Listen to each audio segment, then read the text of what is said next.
고린도전서 1장 1절에서 3절입니다.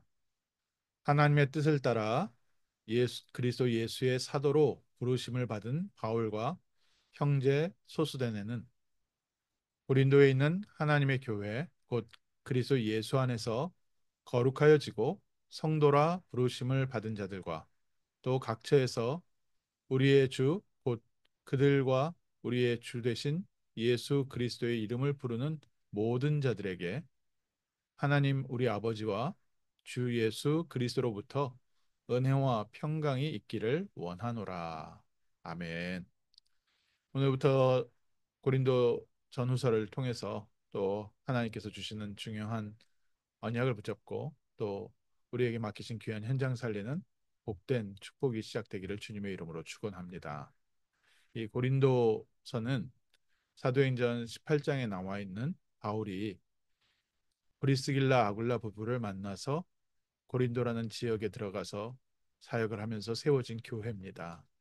그 교회에 바울이 3차 전도 여행을 하면서 에베소에서 큰 하나님의 증거와 역사를 확인을 하는 기간 중에 그곳에서 고린도 교회의 소식을 듣고 고린도 교회에 쓴 고린도 전서 같은 경우에는 두 번째 편지고요. 고린도 후서 같은 경우에는 네 번째 편지. 고린도서 전후서에 나와 있는 내용을 봤을 때 어, 최소한 고린도에 한 네 번 이상의 편지를 썼는데 그중에 두 번째, 네 번째가 남아서 지금까지 우리에게 성경으로 하나님께서 남겨주셨습니다. 고린도 교회의 특징은 고린도라는 지역이 항구 도시고 또 굉장히 발전된 도시다. 그런데 항구 도시고 경제적으로 발전되고 지리적인 중요한 요충지다 보니까 경제라는 부분이 사람들을 움직이는 가장 중요한 요인이 됐고 사람들이 돈을 위해서는 뭐든지 하고 또 여러 지역의 문화가 섞이다 보니까 세상 문화가 굉장히 발달된 또 타락한 그런 도시였습니다. 부상도 많고 경제적으로도 풍요하기도 하고 그러면서 또 그 안에서 항상 도시의 특징이 있지 않습니까? 빈부의 격차가 크기도 하고 그런 지역에 하나님께서는 브리스길라 아굴라 부부를 부르셔서 그곳에 교회를 세우게 하시고 바울을 부르셔서 그 지역에 중요한 언약을 전달하게 하셨습니다. 오늘 저희에게 하나님께서 맡기신 우리가 사는 곳이 바로 21세기의 고린도와 같이 또 하나님께서 이곳에 복음이 필요한 현장이기 때문에 우리를 세우셔서 이곳에서 복음 전하게 하는 줄 믿습니다. 도시가 이런 도시다 저런 도시다. 요한계시록에 보면 아시아에 사는 일곱 교회 아시아에 있는 일곱 교회에 대한 편지가 있어서 각 도시마다 좀 특징이 다르고 또 지역 문화는 다르지만 그 다른 특징과 지역 문화는 그 지역에 대한 이해고요. 어떤 도시든지 그 다양한 일곱 개의 도시 모든 곳에 그리스도가 필요했습니다. 바울과 프리스길라 아굴라 부부가 현장에 정말 필요한 그리스도를 증거하는 전도자로서 부름받아서 교회를 세우고 지역을 살리는 중요한 응답의 주인공이 되었습니다. 특별히 오늘 1절에 하나님의 뜻을 따라 그리스도 예수의 사도로 부르심을 받은 바울. 바울이 세계복음화의 언약을 붙잡게 되고 또 복음을 위해서 헌신하게 될 때 바울에게 있어서는 여러 가지 선교 현장에서 어려움도 있었고 또 여러 가지 여행 가운데 어려움도 있었고 개인적인 어려움도 있었지만 또 하나의 어려움이 있었습니다. 그 어려움이 바로 예루살렘 교회 초대교회로부터의 공격입니다. 왜냐하면 바울은 원래 예수 믿는 사람들을 핍박하던 사람이었는데 다메섹 도상에서 그리스도를 만나고 변화되어서 복음을 전하는 사도로 부름받았다고 했습니다. 근데 그때 당시에는 사도라고 얘기하면요. 예수님께 직접 부름을 받은 12명의 사도 그리고 사도행전 1장에 나와 있는 것처럼 가룟 유다를 대신해서 마띠아가 세워져서 12명의 사도는 예수님께 부름을 받았고 또 공생의 기간에 예수님과 함께 있었고 그러면서 그것을 증거하는 사도로 부름을 받았다라는 사도라는 단어는 아주 특별한 단어였습니다. 근데 바울이 그래서 저 사람은 사도가 아니다.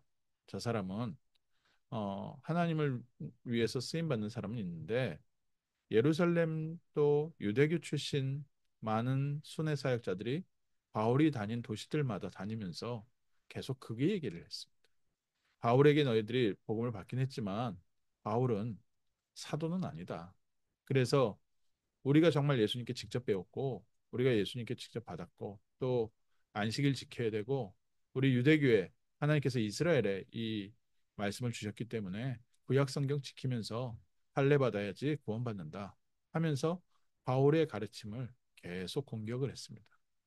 그런 여러 가지 어려움 속에서 바울의 편지마다 나타나는 중요한 단어입니다. 하나님의 뜻을 따라 그리스도 예수의 사도로 부르심을 받았다. 오늘 저희가 미국에서 살면서 또 우리 사는 지역에서 살면서 제일 중요한 믿음의 발판이 있어야 됩니다. 우리를 부르신 분은 그리스도 예수의 직접 부름을 받았다. 내가 이래서 교회를 갔고 저래서 교회를 갔고 나는 이런 것 때문에 예수를 믿고 저런 것 때문에 예수를 믿었는데 이제는 내가 이렇게 이렇게 신앙생활을 합니다. 우리의 입장에서 나는 이렇게 교회를 갔고 또 어떤 분들 좀 가끔 간증하실 때 보면 나는 누가 교회 가자고 해서 간 게 아니라 내가 직접 나 스스로 교회를 갔습니다. 그렇게 해서 신앙의 모든 어떤 그 주체가 내가 판단했고 내가 들었고 내가 깨달아서 내가 왔다. 이런 부분으로 간증을 하시는 분들이 있는데 바울의 부르심은 완전히 달랐죠. 바울은 워낙에도 핍박자였고 그리스도께서 직접 찾아오셔서 빛 가운데 그리스도께서 만나 주시고 예수 그리스도의 부르심을 받아서 사도로 이방인의 사도로 파송을 받았기 때문에 바울에 있어서는 믿음에 대한 확신이 있었습니다.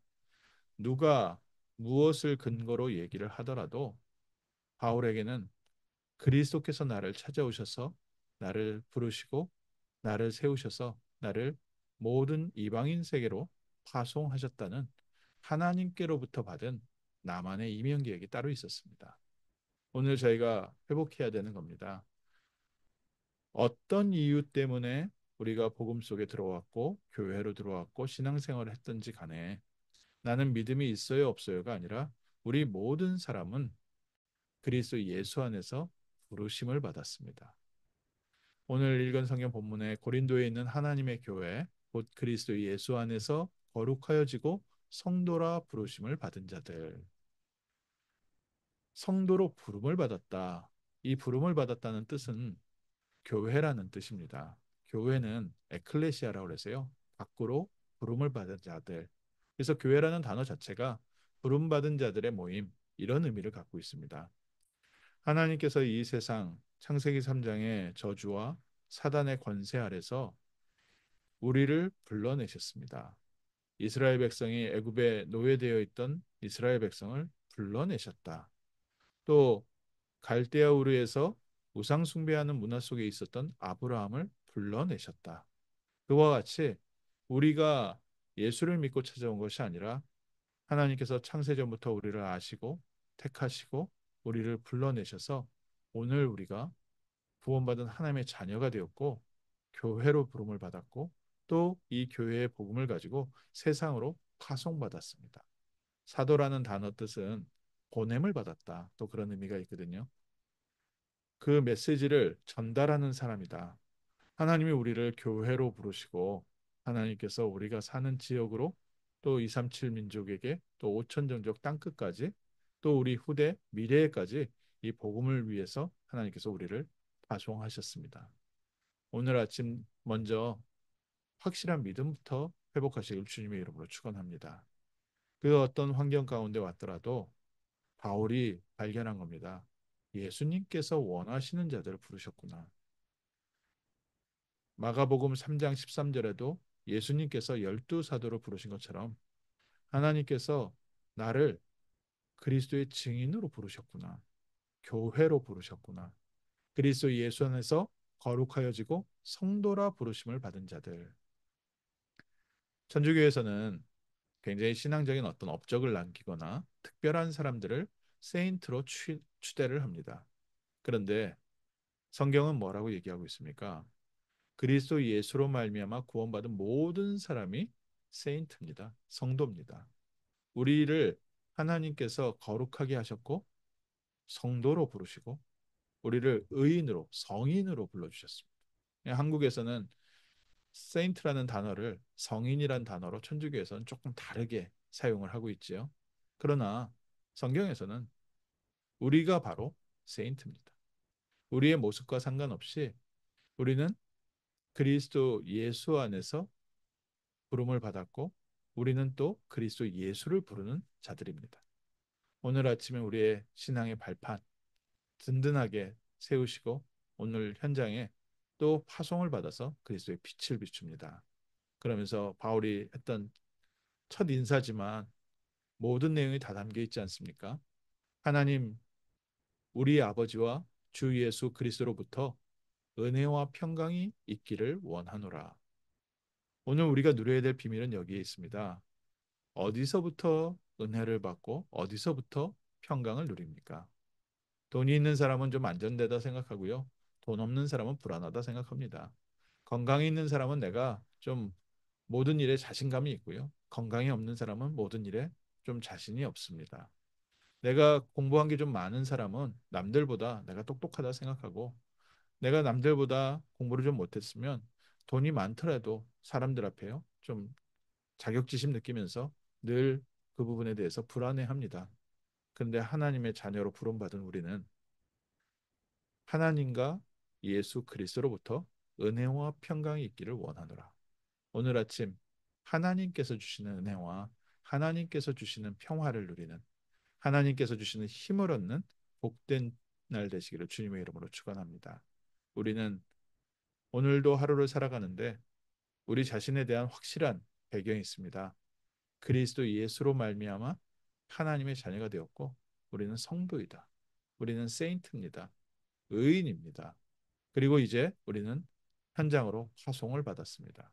그리고 우리의 복음을 전하는 힘과 배경은 세상으로부터 오는 것이 아니라 하나님으로부터 성삼위 하나님께서 나에게 주시는 새 힘과 새 은혜와 평화와 능력을 가지고 현장에 그리스도를 증거하는 증인으로 파송을 받았습니다.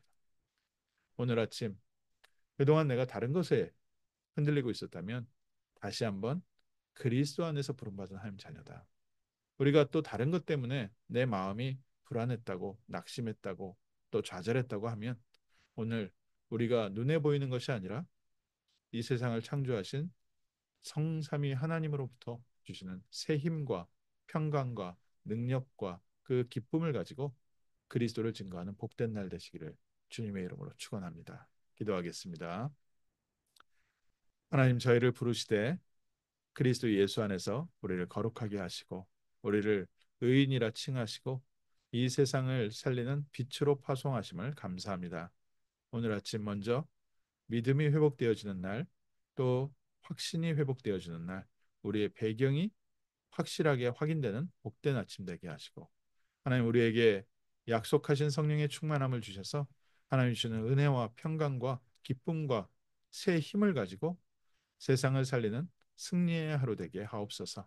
가는 모든 곳에 그리스도의 빛이 임하는 캠프가 되게 하시고 가는 모든 곳에 흑암이 무너지고 저주가 떠나고 하나님의 나라 임하는 복된 날 되게 하시며 생명운동 일어나게 하시고 제자가 세워지게 하시고 렘넌트 세워지는 하나님의 일이 이루어지는 승리의 날 되게 하옵소서. 주 예수 그리스도 이름으로 기도합니다. 아멘.